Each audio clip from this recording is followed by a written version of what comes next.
So hello everyone, I am Tarang Tyagi. I'm a final year undergraduate student at IIT Roorkee. I'm currently pursuing a bachelor's in metallurgy and materials engineering from IIT Roorkee itself. So I was born and brought up in Moradabad. So it was in the year 2018 when this journey of Scholar Den began. एक हमारे senior हैं Scholar Den के, वो मिले तो उनसे मेरी बात हुई। उन्होंने मुझे इंट्रोड्यूस करा इस टर्म से कि आईआईटी कुछ होता है। बस वो मोमेंट ही ऐसा था कि एकदम क्लियर हो गया था दिमाग में कि नहीं, अब एक ट्राई तो देना ही है। जो हमारा डिसीजन था वो क्लियर था कि हमें स्कॉलर डेन आना ही है।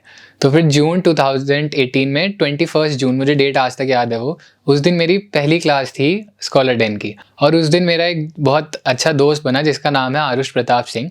वो मेरे से एक दिन पहले उसने ज्वाइन करा था, वो धामपुर से है। तो उस दिन ये पूरी जर्नी शुरू हुई और वो पूरे 2 साल और आज तक हम दोनों बेस्ट फ्रेंड्स हैं। अभी वो आईआईटी दिल्ली में है और मैं आईआईटी रुड़की में हूँ, बट स्टिल हम दोनों टच में और काफ़ी ज़्यादा बात होती है सब चीज़ों को लेकर। फिर अंजलि मैम के साथ हमारी क्लासेस चलती थी मैथ्स की।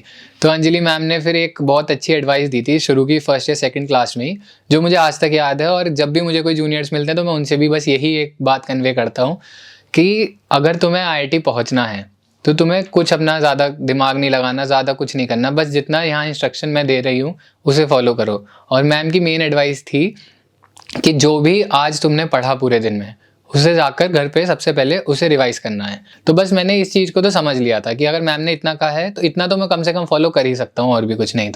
तो हमारी स्ट्रैटेजी यही थी कि हम बस इतना करते थे। 11th क्लास के इनिशियल डेज में तो मैं अपने फ्रेंड्स के साथ, जैसे यहाँ पीछे ग्राउंड्स वगैरह थे स्कॉलर डेन के, हम खेलने भी जाते थे। ऐसा नहीं है कि कब बस पढ़ ही रहे हैं सब कुछ छूट गया। फिजिक्स में जहाँ तक मुझे याद आता है, पीके सर थे हमें पढ़ाने वाले। तो पीके सर का थोड़ा तरीका ही अलग था पढ़ाने का। वो इस तरीके से पढ़ाते थे कि बुक में कुछ भी हो, क्वेश्चन कुछ भी हो, कुछ नहीं, वो ऐसे सब चीज़ों को रिलेट करा देते थे।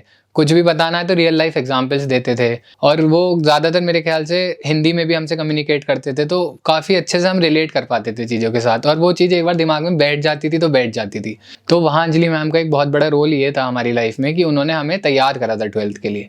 वो चीज़ हमें रियलाइज़ हुई 12th में आने के बाद। हमारी मुलाकात हुई वीटी सर से। वीटी सर आए हमें मैथ्स पढ़ाने के लिए। और जो वो पहली क्लास हुई थी वीटी सर की, वो मुझे अभी तक याद है। कुछ भी समझ नहीं आया, मतलब मैं नोट भी नहीं कर पाया था और इतने में बोर्ड साफ भी हो गया था। तब हमें पता चला कि भाई ये तो फिर कुछ ना कुछ दिक्कत रह रही है कहीं ना कहीं। तब फिर अंजलि मैम ने हमें बताया कि भाई जो तुम अभी इतना स्लो चल रहे थे, ऐसे नहीं चलेगा, अब अभी तेज होना पड़ेगा। और जो भी मैंने तुम पे मेहनत करी है वो इसीलिए करी है कि तुम अब अपने आप को और इम्प्रूव कर सको और उतना अच्छा कर पाओ वीटी सर के साथ। पर लेकिन 1-2 दिन लगते हैं सब टीचर्स के साथ एडजस्ट होने में, उनका टीचिंग स्टाइल को समझने में। बट हाँ, फिर हम समझ चुके थे कि इधर थोड़ा हमें और ज़्यादा फोकस्ड होना पड़ेगा और अच्छे से होना पड़ेगा। तो हम वो भी करने लगे, सारे पैकेजेस वगैरह जो मिलते थे वो करते थे, डीपीपी करते थे।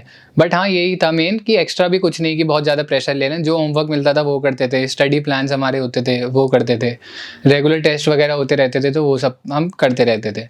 तो यही सब कुछ चल रहा था। बट फिर 21 मार्च या 20th मार्च को हुआ कोविड। और उसके बाद फिर थोड़ा और भी सारी चीज़ें चल रही थी कि इतना सब कुछ तैयारी हो चुकी थी 2 साल की, और डेट्स भी क्लियर नहीं थी। गवर्नमेंट की तरफ से जो कमीशन होता है कराने वाला, जेई भी आप जैसे देख लो, तो कोई भी डेट क्लियर नहीं थी कि इस डेट को आपका मेंस का एग्ज़ाम होगा या इस डेट को आपका एडवांस का एग्ज़ाम होगा। बस पोस्टपोन थी सारी डेट्स और कोई क्लैरिटी नहीं थी। तो मैं थोड़ा फ्रस्ट्रेट होने लगा था। तो उस टाइम फिर फैमिली वगैरह वालों ने काफ़ी सपोर्ट करा कि कोई नहीं, देखो अब तुमने तैयारी तो करी है, 1-2 दिन में तो ऐसा नहीं है सब ख़राब हो जाएगा या बहुत अच्छा हो जाएगा, बट अभी से छोड़ो नहीं, लगे रहो। तो फिर मैं बस थोड़ा थोड़ा ही देखता था। पर वो जो मेरा लेवल था 2 साल की तैयारी का, वो तो थोड़ा डिस्टर्ब हो चुका था कोविड की वजह से। लेकिन फिर भी मैं करता रहा। फिर हमारा मेंस का एग्ज़ाम हुआ, वो ठीक हुआ। एक पहले हो चुका था तो दोनों से परसेंटाइल भी मेरी 99.89 आई थी।